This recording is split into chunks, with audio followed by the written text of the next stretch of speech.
I'm Fleur Sexton. I'm Managing Director at PetXI, and today I'm with Liz Blagrove, who is the Senior Teaching Fellow at Warwick University, Psychology Department, and she's also Director of Teaching and Learning. So today we're going to be talking about engagement, the reasons why people disengage, and the barriers to re-engagement. Hi Fleur, thank you for inviting me along today. I'm really excited to see you. Talking about the stuff that I'm really passionate about and sharing that with the people who watch this video. So the first thing we're going to talk about was why people disengage. So from your perspective, how do you find this? Right, so perhaps a really good starting point would be to talk about some of my work in terms of what I'm particularly interested in. The thing that I have my specialty in as a psychologist is what we call cognition and emotion. So the thought processes and what goes into thought and reasoning, and actually how that interacts with people's emotion. So I would be saying these kinds of things there are very practical reasons why people disengage with the task they're doing. But a lot of these things they're reliant on the psychological processes that are going on underneath this. So how people are seeing the task they're doing, the motivation they have, how they're feeling about it. So it isn't simply the task, it isn't simply the weather, it isn't simply the matter that at the moment we're in the middle of a global pandemic. There can be really deep, strong motivations and psychological factors that will keep people either doing things or get to a point where they don't care and they don't want to join in anymore. So that's really interesting for the work that we do with young people. There's so much to unpack about why somebody is not engaging, and often it will be that the sort of things that we tend to come across a lot is that they feel that they're going to fail, and that fear about failure is really a strong influence. So rather than actually fail, they would rather drop out before that becomes a reality. So that's a barrier that we work with a lot. I can really understand that. One of the things we like to think of ourselves as humans as being, kind of brave and out there, and yeah, that's what we are. But in terms of what our brains and bodies are tuned into, fear is a huge driver for what we do. So most people have heard of the idea of fight or flight. It's something that our bodies are 100% tied into. However brave we are, however motivated we are, it's nothing to do with that. It's a much deeper level in our brains and bodies. Half the time we don't even realise that our bodies are reacting to things that we perceive as a threat. So I think fear, even if you don't realise it's fear, because like I said, sometimes you don't want to think you're scared of something. Yeah. And you might not even realise you are, but there is something about the process you're going through. There is something about the experiences that you've had or the position you now find yourself in that kicks you into that fight or flight mode. And that can be a huge barrier for people either re-engaging or a huge reason they switch off in the first place. The other problem that we have as well as humans is that our brains and bodies are essentially designed to focus on threat. Right. About good point. An evolutionary perspective, that comes from the fact that being able to work out what was likely to threaten our survival, what was going to kill us and stop us from kind of reproducing. That's what our brains and bodies are designed to detect. Yeah. That's what we've people aren't aware of it, are they? They're not aware of it, Yeah. It's something that it's almost like we are threat detecting machines. So it's nothing to do with people actually, the feeling inside of being worried about something or scared about something is entirely different.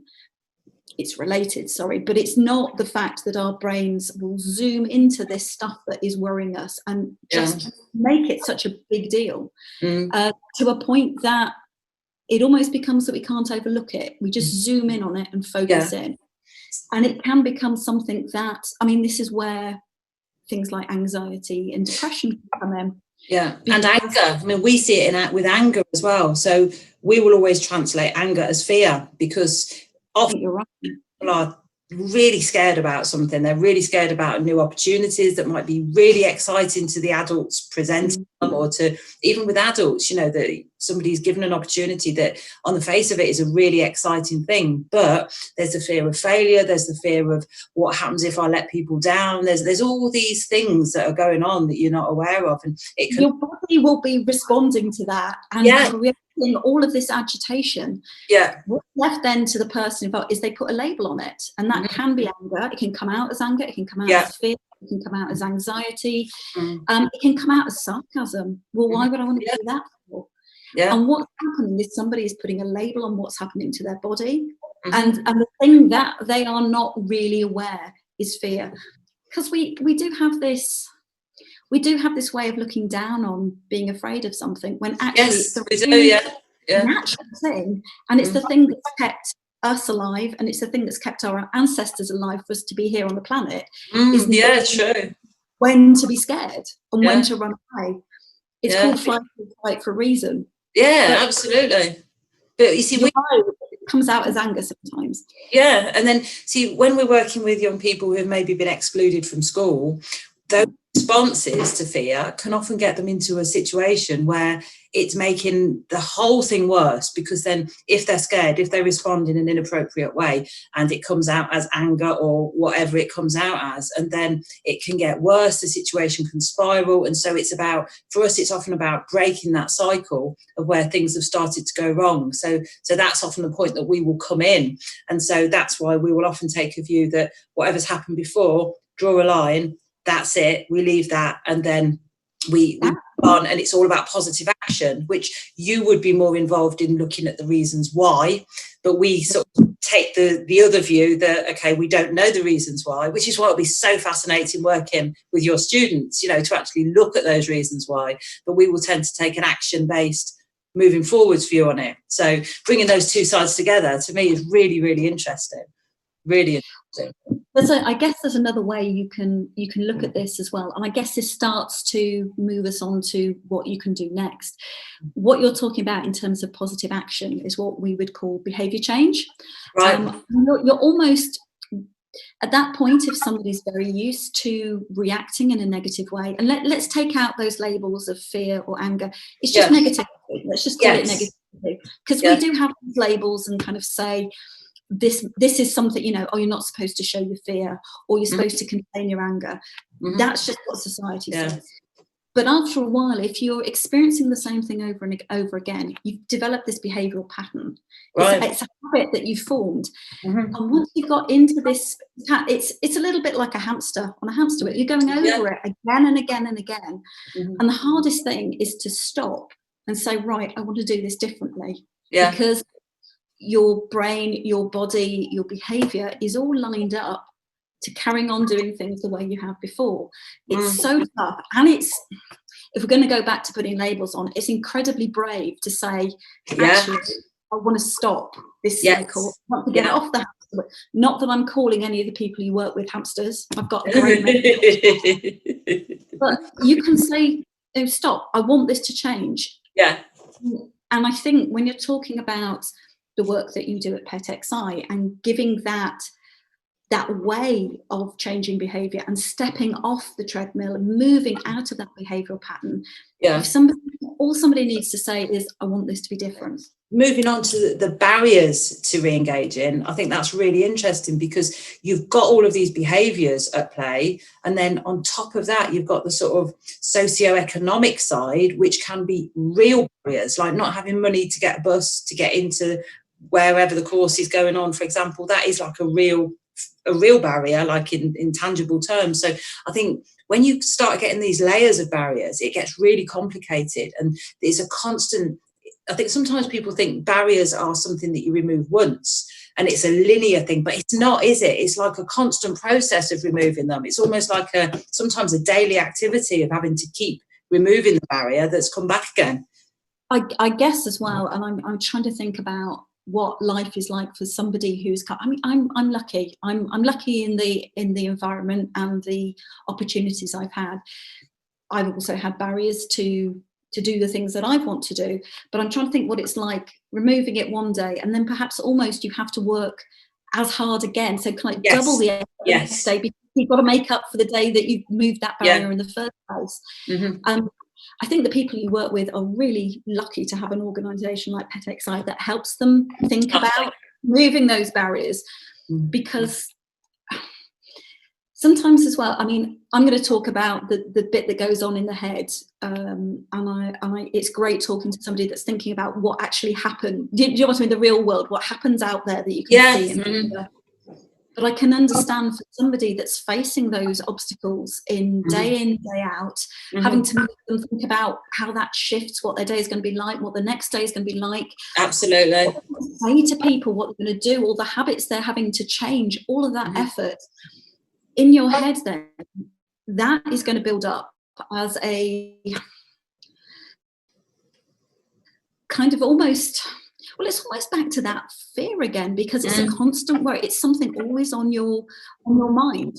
And it's one of the things we know about kind of thought processes, the things you need when you're going to engage with the training program, like the kind of things that you do at PetXI, is that your brain for these kinds of things has a limited amount of resource. So it's almost like, if you're trying to think about 3 or 4 things at the same time, your brain, you just get really confused and really muddled and really overwhelmed quickly. And that's because for this part of thinking, your brain only has a certain amount of resource that it can interesting. All the negativity can go on in kind of lower brain function that has almost unlimited capacity. It can happen automatically without you being aware of it. So it's almost like you get a double whammy from the parts of your brain that can do all this stuff without you actually having to give it a space to think about, and then the stuff that you really do need to use your brain power, having that space for it is limited. So it's almost like you've got it from both directions. Yeah, and it's almost like the wrong way around, isn't it? You want the positive stuff to be going on. Absolutely. That would be brilliant. Yeah, that'd be a great way if we could change that. It's almost like your brain's working against you in that sense. You're having to work harder to drive that thing forward. That's it. And you're also fighting against the things that your brain and body are programmed to do, because talking about even being scared and perceiving threats and being worried about stuff, you're actually having to put extra effort in and creating that space for you to be able to make that change. Sometimes when you have all these things stacked up against you, then you have the fear that your body's feeling that you don't really recognize. It could come out as anything. You've got this limited amount of headspace to do the thinking and the behavior change that you need to do to create the positivity in your life. Sometimes it can just be easier to say, well, F that. I'm going to do what I've always done. Or F that, that's too much bother. I really get that. That's what we mean by self-sabotage. Right. And the problem with that as well is that sometimes it can feel weirdly positive for the person doing it. Right. Interesting. Yeah. Because if you're talking about somebody who is facing all these things that are keeping them in this negative space, they're having to juggle all these things, they've got the worries about resources and obstacles, and then there's the psychological stuff in the previous experience. Sometimes the easiest way that you can feel you're back in control is to pull the plug and just go, that's it. That is so true, isn't it? That is so true. I think one of the things we do, and I've said to you before, we do what we do. We don't have that psychological reasoning as to why, but it's very interesting that automatically we have done things that will actually take people out of that space, which is really interesting. So we will say, draw a line, move forward. We can't fix the past. So in a sense, what we're doing is taking out all of that thinking, all of that having to try and sort all that stuff out, because we can't put it in the box, you put it over there, and then you say, right, here's the space. Here's the headspace for creating that positive change. Having those things that you put in place, like those, like a routine. I think routine is hugely important for when people are trying to move on, because it's almost like that is giving you a sense of, instead of having to keep thinking, when do I do this? When do I do that? And then your brain can be sort of saying, oh, do I really want to? And, it's putting that stuff in place, and just lots of high energy. So trying to create this as a new routine, as a new habit. Habits are really important, aren't they, in that sense, that you... what you were just talking about then was absolutely brilliant, because what you were just saying there is that you put it in the box, you pack it away, you say it's almost like you're taking away the bit that's occupying the headspace you can be using for positivity. So yes, you clear that out. Yeah. To me, the only thing that actually somebody really needs to, and I'm sorry if this sounds a little bit fluffy and hand-holdy, but I think the real key to people being able to find making that change and finding that headspace is actually wanting to. Right. Yes. You can, there's organisations. I'd agree with that.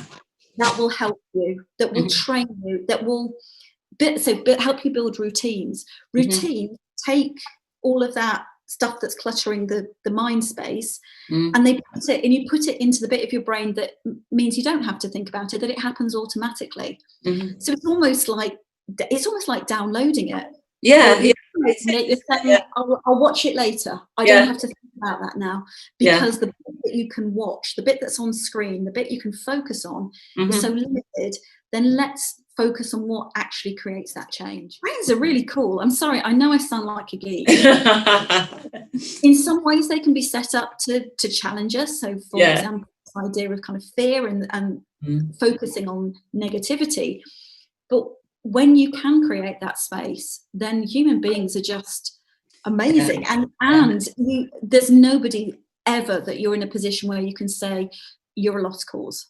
Definitely, 100%. See, that's where my problem comes with exclusion, because I think when children are excluded from school, it's saying, that's it, we can't do anything else for you. And I think that's our job, to always be able to do something else. Whatever, there is always something that you can do, somebody can move on in some way. And I think the idea that you're talking about that screen, that you can only focus on a certain amount, I think it's also, that screen is what you can control. And if you're stuffing that screen in your brain up with stuff that is out of your control, it's past, it's gone, it's stuff that's messed up in the past, it can be very exhausting. And I think for us, in terms of action-based activity to move people forward, it's very much about focusing on what you can control and actually moving forward on that basis, rather than giving any time to things that are out of your control, because it is wasted headspace, isn't it? Yeah. Wasted headspace, and it's actively stopping you from being able to clear the headspace to focus on what you want. Brilliant. It is tricky, but it's, like I say, it's the desire for change, the wanting things to be different.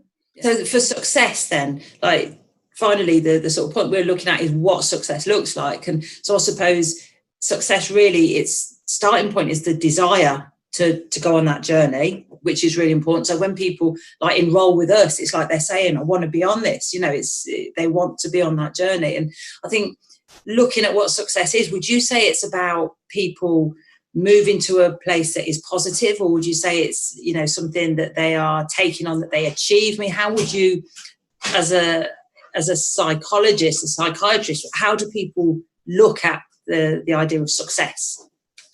Well, I think you've hit the nail on the head, because as a society, as a group, we have definitions about what success are, and quite often, or what success looks like, to be a bit more focused. And I think sometimes that can take us down the wrong track, because it could be like, you've got this particular car, or you've got this particular phone, or you've got this amount of money in your bank account, or you've got this partner that looks like this, or you've got X number of children, and that success isn't, to me, and the psychology kind of associated with it, is about something that's meaningful to you. Oh wow, that's really good. Say it doesn't matter what anybody, and it's really difficult to say I don't care what anybody else thinks. It's the hardest thing in the world to say I don't care about wearing the right clothes, or having the right phone, or the right or the right car, or all of those things that suggest status and achievement and that you've made it. Sometimes instead it's about thinking what is meaningful, what makes you feel good, what helps you move your life forward. And again, I know it sounds a bit cheesy, but being in control in a way that is positive is a hugely successful thing. So one of the bits of advice that I give when I'm working with students who are struggling to think about actually what success looks like for them. So they're coming into a system where it's like, if you're not getting top marks, or you don't do this, or you don't go into this job, then you're a failure. Right. It's like, actually, you're here to do your best. Have you worked the hardest you could? Have you done your best in things? In that case, you're successful. And I would say the same to anybody else that's looking to measure success. What does success look like to you? And very personal thing, isn't it? Yeah, absolutely. And also thinking about, I know again this is kind of cheesy, and I don't want to tie into the cliches that we have about what a psychologist is and what psychologists do. We're actually scientists. We look for evidence. We look to understand and to examine human behavior, what it is, and why it happens the way it happens. One of the things that I think is really important is this idea of small achievable goals. Yes, rather than you know, 5 years, it's the question that quite often people ask you at an interview, if you're doing like a practice interview, or you're actually in front of going for a new job. So where do you see yourself in 5 years' time? What I think is even more important is, where do I see myself in 5 minutes' time? I agree 100%. Small changes can I do? Small changes, small changes and small achievements, like keeping going in the face of all challenges, moving forward, not giving up. I mean, it's a successful goal, isn't it? Not giving up. Definitely. Obstacles, not giving up is huge. Doing something that you love doing, I think, is really important as well. So when people say in 5 years' time I want to be, and it's like something totally different, and it's this vague idea of what success looks like, whereas I would hope that people were doing something they love, that they will carry on doing something, maybe adapted, maybe in a bigger way, maybe in a different context. But I think you've got to find that thing that you love, haven't you? You've got to find that thing, like you said before, about what is meaning, what do you think has meaning, and that's the key to it, really, isn't it? Oh, absolutely. And focusing on being really honest with yourself. Yeah. Because sometimes these things that society tells you that are important, we kind of take them on board, and we get to a point where we believe that actually, that's what we believe too. Yes, it's hard to unpick that stuff, isn't it? Yeah. It's really hard to dig out. But that's also part of almost like the mental decluttering that frees up the space for you to make those changes, and for you to create what success means for you. Yeah. And I think it's also, as well, being willing to be positive and congratulate yourself for achieving those small goals. Just because you're not where you wanted to be in 5 years' time does not mean you haven't done something great each day. Yeah. Well, thank you very much. That was great. That's lovely. You're welcome. I hope I haven't put people off too much thinking about psychology. Like I say, sometimes people think of it as being quite fluffy, but it is a really nice way to start to pick apart. Yeah, it is. And it's also nice to think about actually how. Sorry, the cat's joining in now. It's also nice to think about, how does this actually relate to me? Yes, if you're human and you're doing something, then it's human behaviour, and it's something that psychologists will look to understand more. So thank you for giving me the opportunity to talk about some of this stuff. It's lovely to talk to you.